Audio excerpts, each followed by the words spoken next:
Shalom à tous, nous bénissons le Seigneur pour sa grâce et pour sa fidélité. Alors, pour cette nouvelle année 2023, nous voulons vous parler sur un sujet important qui concerne les chrétiens. Jésus dit, « Ma maison sera appelée une maison de prière. » Et en tant que chrétiens, nous savons, nous connaissons l'importance de la prière.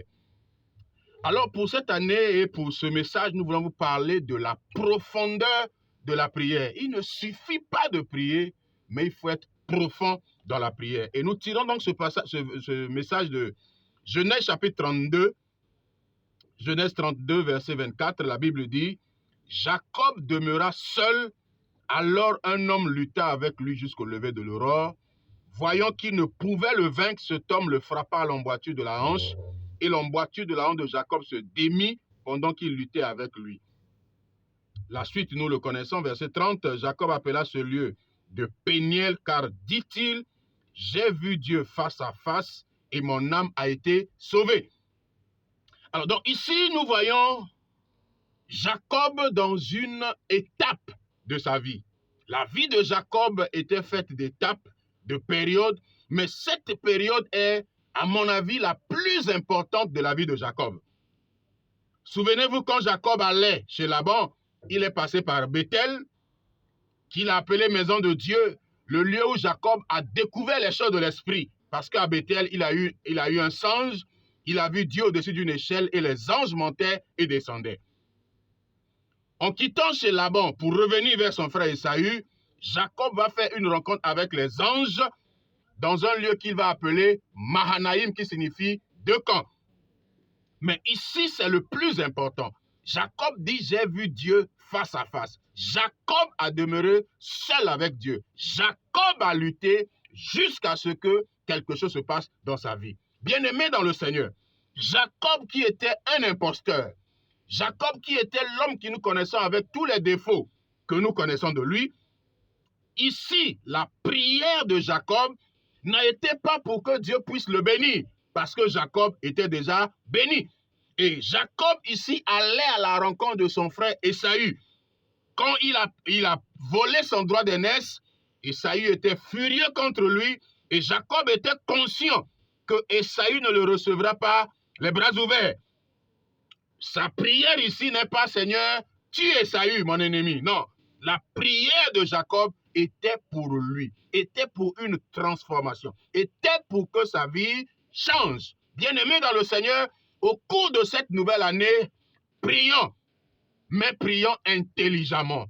Prions pas pour le plaisir, prions pas pour la forme, prions pas pour faire du bruit, mais prions pour que la prière puisse atteindre les vrais objectifs. La prière de Jacob ici concernait d'abord sa vie. Le résultat a été la transformation de sa vie. Sa vie a changé. Bien-aimé, l'année va commencer. Bientôt, les programmes de jeûne vont commencer. 40 jours, 70 jours, 90 jours. Mais quel est l'objectif que nous poursuivons à travers ces jeûnes? Quel est l'objectif que nous poursuivons à travers ces prières multiples? Jacob ici a pris toute la nuit. Ce qui était important, c'était que Jacob change, que son identité change, que son caractère change. Et bien aimé dans le Seigneur, je pense que la meilleure prière pour nous en tant qu'enfants de Dieu, c'est de demeurer seul avec Dieu pour que notre vie soit transformée. De demeurer seul avec Dieu pour que le Saint-Esprit œuvre en nous, en forgeant en nous le caractère de Christ que nous appelons le fruit de l'Esprit. Que sert-il à un homme de prier, d'invoquer le feu, de tuer les démons, de tuer les ennemis, quand la vie de l'homme n'a pas changé, quand le Saint-Esprit n'a pas eu d'impact réel sur la vie de l'individu?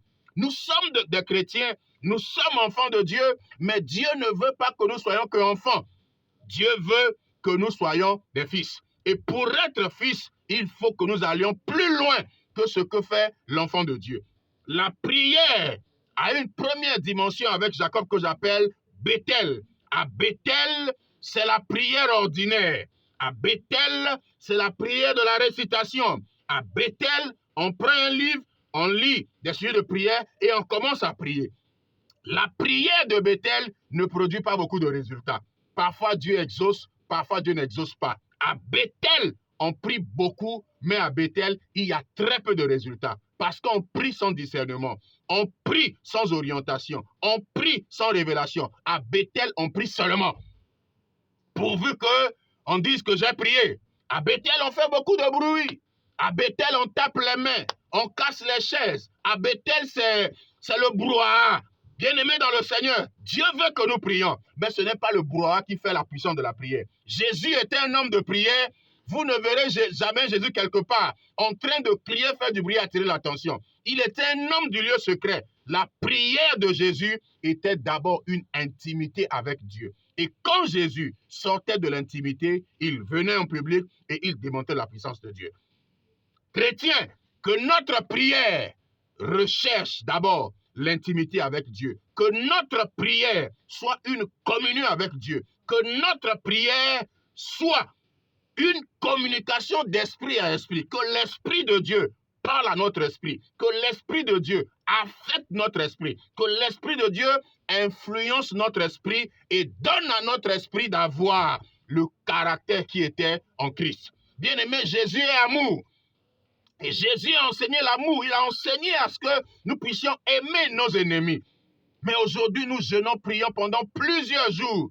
Le but, c'est que nos ennemis meurent. Chrétien, si ton ennemi meurt, qu'est-ce que tu gagneras? Qu'est-ce que la foi chrétienne gagnera? Si les ennemis étaient véritablement morts, depuis tout le temps qu'on fait ce genre de prière, aujourd'hui, on ne continuera pas. Si on continue à le faire, c'est parce qu'il y a un problème. Si on continue à le faire, c'est parce que ces prières n'ont pas été efficaces. Si les prières ont été efficaces et que Dieu a exaucé, on ne va pas refaire les mêmes prières. Dieu me charge de dire à quelqu'un, tu dois prier intelligemment. Dieu me charge de dire à quelqu'un, tu dois prier par révélation. Dieu me charge de dire à quelqu'un que dans la prière, il y a des priorités. La priorité dans la prière, ce n'est pas toi. La priorité, ce n'est pas tes besoins. La priorité, ce n'est pas tes intérêts. La priorité dans la prière, c'est d'abord Dieu, l'intérêt de Dieu. C'est pourquoi Jésus, quand il a enseigné le Notre Père, il dit, « Notre Père qui es aux cieux, que ton nom soit sanctifié, que ton règne vienne, que ta volonté soit faite sur la terre, comme elle est faite au ciel. » Ce n'est qu'après cela que Jésus dit, « Donne-nous aujourd'hui notre pain quotidien. » Voyez-vous, il y a eu plusieurs rubriques où l'accent est mis sur Dieu, notre Père. Comment est-ce qu'il est devenu notre Père? C'est tout un sujet enseignement à développer. Qui est aux cieux? Le lieu de la demeure de Dieu. Que ton nom soit sanctifié. Donc, Dieu est mis en avant. C'est quand on a élevé Dieu, quand on a exalté Dieu, quand on a mis Dieu en avant, qu'on peut revenir maintenant et parler de nous, de nos besoins. Chrétiens, retournons à la base, retournons aux fondamentaux de la prière. La prière, c'est un dialogue avec Dieu. Dans ce dialogue, la priorité, c'est Dieu et non nous. Dans ce dialogue, la priorité, c'est Jésus et non nous. Le centre de la prière, c'est Jésus, ce n'est pas l'homme. Lorsque notre prière n'est axée que sur nous, au 2023, Dieu va m'élever, il va me bénir, je serai riche, je serai. Ce n'est pas une bonne manière de prier. Comment on peut jeûner 40 jours pendant plusieurs jours et le but de la prière, c'est que Dieu bénit moi, Dieu élève-moi. C'est de l'ignorance. Dieu nous a bénis et la Bible déclare dans Éphésiens 1:3, béni soit Dieu, le Père de notre Seigneur Jésus-Christ, qui nous a bénis de toutes sortes de bénédictions spirituelles dans les lieux célestes en Christ. En Christ, nous sommes bénis. Ce n'est pas que nous serons bénis. En Christ, nous sommes déjà bénis. Et Jésus va dire, cherchez premièrement le royaume de Dieu, sa justice, et toutes les autres choses vous seront données par-dessus. Donc, le royaume des cieux, la justice de Dieu, quand nous les recherchons, Dieu manifestera la bénédiction qu'il nous a déjà donnée. Nous sommes bénis et c'est lorsque nous recherchons l'intérêt de Dieu. Lorsque nous mettons Dieu à la première place, alors Dieu manifeste ce qu'il nous a déjà donné. Par le Saint-Esprit, Dieu nous a tout donné. Mais pour que cela soit réel, pour que cela soit manifeste, il faut que nous mettions Dieu en avant. Église, chrétien, 2023 veut commencer. Auditeurs et auditeurs de la radio Maranatha, 2023 veut commencer. Mais ne commençons pas la nouvelle année sur les anciennes bases, avec les principes qui ont échoué par le passé. Commençons la nouvelle année avec de nouveaux principes, des principes qui réussissent.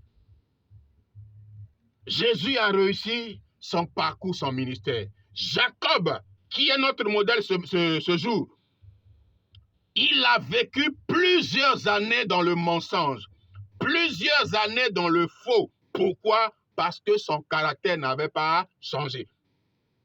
Oui, c'est sa nature, il était né comme ça. On peut le comprendre. Mais Jacob était l'homme qui transportait la bénédiction de Dieu.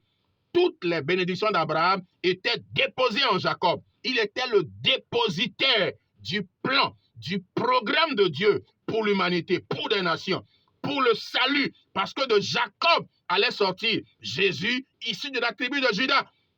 Donc Jacob était le dépositaire du programme de Dieu pour le salut de l'humanité. Mais Jacob avait besoin de demeurer seul. Jacob avait besoin de rester dans la présence de Dieu jusqu'à ce que Dieu puisse affecter sa vie, jusqu'à ce que Dieu puisse le changer en Jacob. De Jacob qu'il était imposteur, Dieu l'a transformé, il est devenu Israël, le prince de Dieu.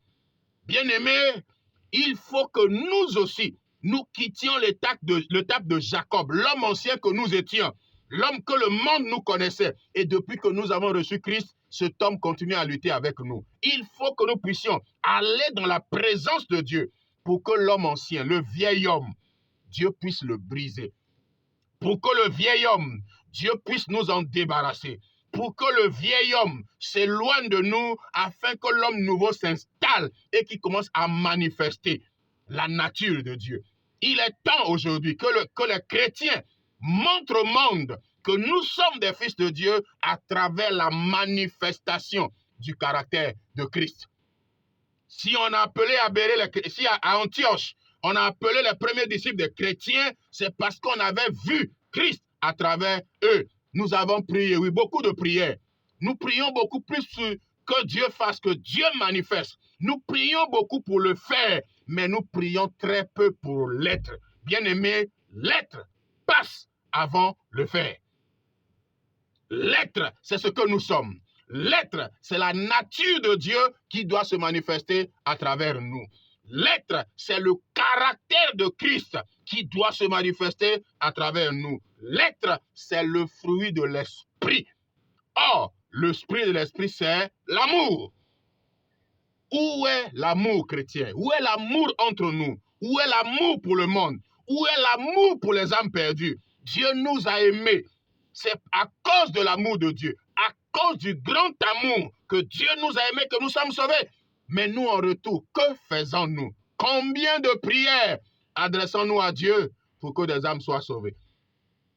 Le salut des âmes pour beaucoup d'aujourd'hui, dans la vie chrétienne, ne compte plus. Ce n'est plus au programme.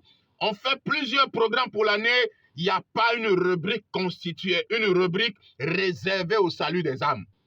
Il n'y a pas de rubrique pour que Dieu suscite des hommes et des femmes qui iront annoncer la bonne nouvelle. Il n'y a pas de rubrique où comment nous allons faire pour que les âmes soient sauvées. Prière, bénis-moi, élève-moi, donne-moi voiture, donne-moi maison. Et on vient, on s'en vante. Dieu m'a béni, j'ai acheté une bonne voiture. J'ai construit ma maison. Mais qu'est-ce que Dieu gagne dans ça? La maison, la voiture, c'est pour la terre. Nous passerons, ces choses resteront. Mais et les âmes, qu'en faisons, nous prions. Et prions de la bonne manière.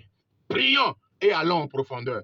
Recherchons l'intérêt de Dieu. Allons en profondeur. Recherchons les choses de Dieu avant nous. Mettons Dieu en premier. Que notre caractère change. Que les âmes soient sauvées. Que le royaume de Dieu passe avant nous, avant nos intérêts égoïstes. Quand nous agissons ainsi, quand nous prions de la sorte, ces prières ne peuvent que produire des résultats. Jacob n'avait pas besoin de prier pour dire « Seigneur, protège-moi d'Ésaü ». C'était sa préoccupation, mais ce n'était pas Dieu, c'était pas ça, parce que c'est Dieu qui lui a dit de retourner dans son pays. Dieu savait qu'il allait le protéger d'Ésaü. Le vrai problème de Jacob était que sa nature change, son caractère change. Le vrai problème de Jacob était la transformation. Et c'est l'un des problèmes des chrétiens aujourd'hui. Beaucoup de gens sont nés de nouveau, mais ils ne sont pas transformés. Beaucoup de gens sont nés de nouveau, mais le caractère ancien continue de se manifester. Beaucoup de chrétiens sont nés de nouveau, mais dans leur marche en tant que chrétiens, ils manifestent plus le vieil homme que l'homme nouveau. C'est pourquoi Dieu nous appelle à aller en profondeur dans la prière. Sondons nos cœurs, sondons nos reins, allons en profondeur pour que Dieu puisse accomplir pleinement son œuvre dans nos vies. Dans nos ministères, ne recherchons pas que les miracles. Seigneur, utilise-moi pour que les paralytiques se lèvent, que les boiteux marchent, que les malades soient guéris, qu'il y ait signe, prodige et miracle. Oui, signe, prodige et miracle, ce n'est pas ça la preuve que nous sommes serviteurs de Dieu. Les signes, les prodiges et les miracles accompagnent la parole quand elle est prêchée dans la vérité. Avec les premiers disciples, quand Jésus les a envoyés, ils sont allés annoncer la bonne nouvelle. Et pendant qu'ils annonçaient, la Bible dit, le Seigneur travaillait avec eux et accompagnait la parole par des signes, des miracles et des prodiges. Bien-aimés, recherchons la priorité. Enseignons au peuple la vérité. Enseignons au peuple les voies de Dieu. Là où les voies de Dieu sont enseignées, Dieu manifestera des signes, des prodiges et des miracles. Que Dieu bénisse sa parole. Nous vous souhaitons une année de prière, 2023, une année de prière, mais une année de prière profonde. Allez en profondeur dans la prière. Vous verrez que l'année sera différente des autres années. Que Dieu bénisse sa parole et qu'il vous bénisse au nom de Jésus. Shalom.